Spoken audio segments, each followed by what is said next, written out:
Welcome to this segment of the Philosophical Farmer.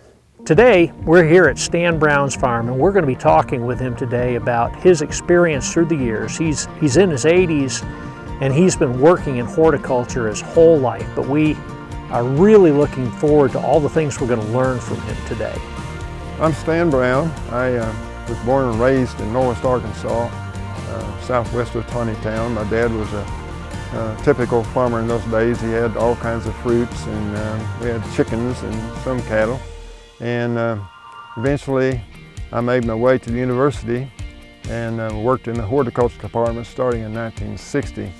And worked for Dr. Jack Hull. And the first day on the job, I was put into a screen house and was doing crosses.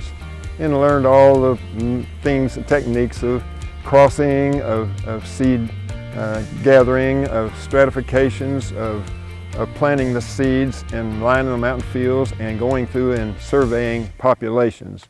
And we had raspberries and blackberries primarily, and some grapes that we worked with then.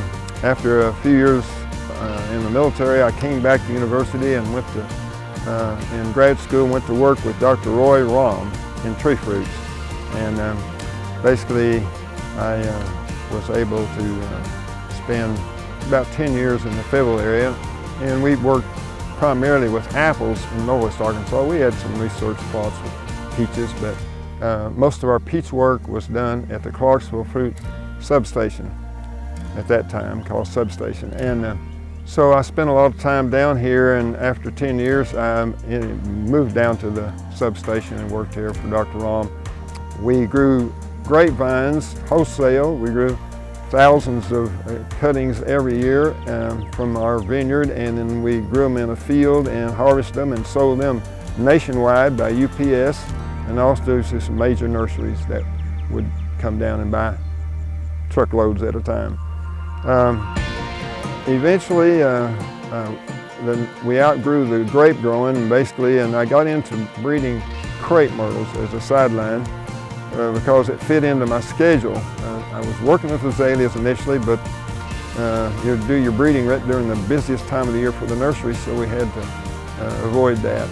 I got into crepe myrtle breeding because in 1980, when I was attending a peach breeders meeting at Beltsville, I ran down to the National Arboretum and saw the first large plants of the furry eye crepe myrtles that had the spotted bark, and those eventually were named and released like Natchez and Muskogee.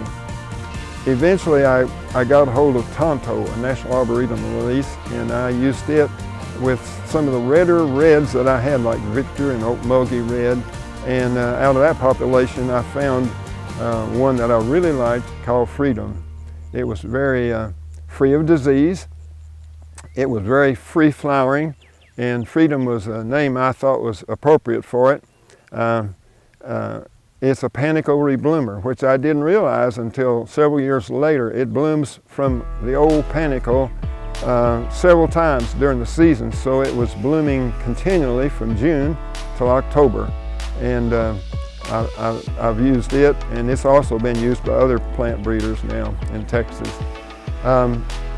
Eventually, I graduated from the tree types down to the dwarfer types because of my age, and then the black leaf crepe myrtles came on the scene, and so I started using those extensively in my crossing, trying to get other colors and that black leaf character into some of the ones that I already had developed.